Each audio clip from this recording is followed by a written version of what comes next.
Hello friends, welcome to elite சமையல். நான் Renuka Thiruvengadam. Sorry, ரொம்ப நாளைக்கு அப்புறம் ஒரு கேப் ஒரு 1 month கேப் விழுந்துருச்சு. இன்னும் கொஞ்சம் ரொட்டீனாக நான் வீடியோஸ் எல்லாம் போடுறேன்.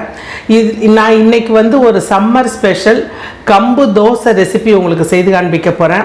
நம்ம இதை கம்பு தோசை, கம்பு அடைன்னு சொல்லலாம். இது ஒரு மாதிரி ரஃப்பாக இருக்காது, நல்ல சாஃப்டாக இருக்கும். இது உடம்புக்கு நல்ல ஒரு குளிர்ச்சியை தரும். செய்கிறது ரொம்ப ஈஸி.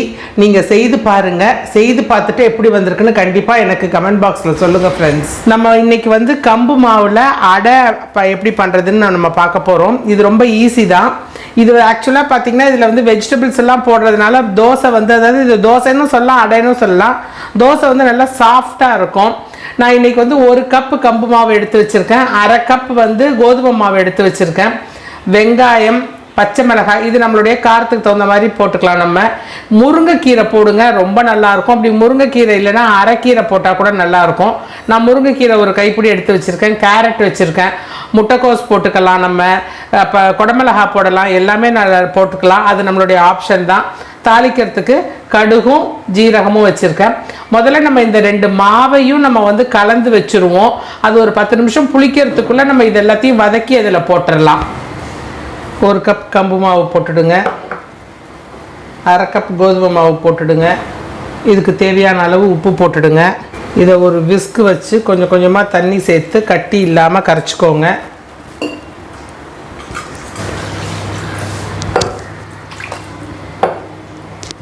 இது ரவா தோசைக்கு கரைக்கிற மாதிரி நம்ம ரொம்ப தண்ணியாக கரைக்க வேண்டாம். கொஞ்சம் திக்காக கரைச்சிக்கலாம். அடை மாதிரி ரொம்ப கெட்டியாகவும் இருக்க வேண்டாம். இந்த மாதிரி கன்சிஸ்டன்சியில் இருந்து தோசை எடுத்து நமக்கு வாக்குறதுக்கு சரியாக இருக்கும். இப்போ இது ஒரு 10 நிமிஷம் ஊறட்டும். நம்ம அதுக்குள்ளே தாளிச்சுக்கலாம். இதுக்கு நல்லெண்ணெய் விட்டுக்கோங்க. கடுகு போட்டுக்கோங்க. ஆக்சுவலாக உளுத்தம்பருப்பு, கடலைப்பருப்பு எல்லாமே போடலாம். ஆனால் அதெல்லாம் வாயில் கொஞ்சம் கடிப்படும். அதனால் நம்ம அதை அவாய்ட் பண்ணியிருக்கோம். நீங்கள் உங்களுக்கு டேஸ்ட் பிடிச்சதுன்னா நீங்கள் வேர்க்கடலை போட்டுக்கோங்க. அது இன்னும் நல்லாயிருக்கும். கடுகு வெடிச்சிருச்சு. ஜீரகம் போட்டுக்கோங்க. ஜீரகம் பொரிஞ்சிருச்சு. வெங்காயம், பச்சை மிளகாய் போட்டுடுங்க.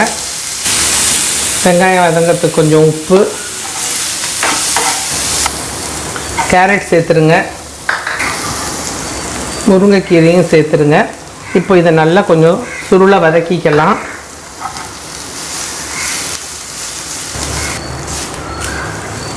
யூஸ்வலாக குழந்தைங்க இந்த மாதிரி கம்பு தோசை, வெஜிடபிள்ஸ், கேரட்டோ இல்லை இந்த மாதிரி முருங்கைக்கீரை எல்லாமே சாப்பிட மாட்டாங்க. அவங்களுக்கெல்லாம் நீங்கள் இந்த மாதிரி தோசையில் இந்த மாதிரி வதக்கிட்டு போட்டு கொடுத்தீங்கன்னா அவங்களுக்கு ரொம்ப பிரியமாக சாப்பிடுவாங்க. இது நல்லா ஆறட்டும். ஆறினதுக்கு அப்புறம் நம்ம அந்த மாவில் போட்டுக்கலாம். நம்ம வதக்கி வச்சுருக்கிறது நல்லா ஆறிடுச்சு பாருங்கள். இதை நம்ம மாவில் சேர்த்துருவோம்.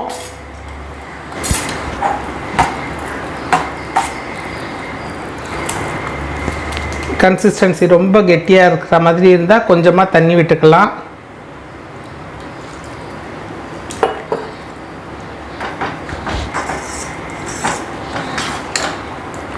நீங்கள் உப்பு பார்த்துக்கோங்க. இப்போது நல்ல ஹெல்த்தியான பிரேக்ஃபாஸ்ட் ரெசிபி. இது உடம்புக்கும் ரொம்ப நல்லது. இந்த வெயில் காலத்துக்கு கம்பு பார்த்திங்கன்னா அவ்வளோ உடம்பு குளிர்ச்சியை தரும். கம்புலேயும் நிறைய விட்டமின்ஸ், மினரல்ஸ் இருக்குது. இது வெறும் கம்பு மட்டும் நம்ம சேர்த்து பண்ணணும் அப்படின்னு சொன்னால் கொஞ்சம் வரன்னு இருக்கிற மாதிரி இருக்கும் தோசை. அதுக்காக தான் கோதுமை மாவு சேர்க்குறது. இதை கெட்டியாக பிசைஞ்சிட்டு அடை மாதிரியும் தட்டலாம். ஆனால் அதை விட இது இன்னும் நல்லா சாஃப்டாக இருக்கும். செய்கிறதும் ஈஸி.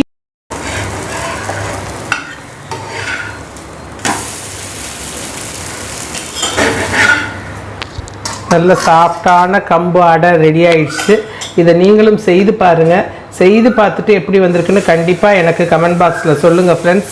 செய்கிறதும் ஈஸி, சாப்பிட்றதுக்கும் அவ்வளோ டேஸ்ட், அவ்வளோ நல்லாயிருக்கும். செய்து பாருங்கள். தக்காளி சட்னி, தேங்காய் சட்னியோட இந்த அடையை நம்ம சாப்பிட்டோம் அப்படின்னு சொன்னீங்கன்னா அவ்வளோ அருமையாக இருக்கும். நீங்களும் செய்து பாருங்கள். செய்து பார்த்துட்டு எப்படி வந்திருக்குன்னு எனக்கு கண்டிப்பாக கமெண்ட் பாக்ஸில் சொல்லுங்கள் ஃப்ரெண்ட்ஸ். தேங்க்யூ.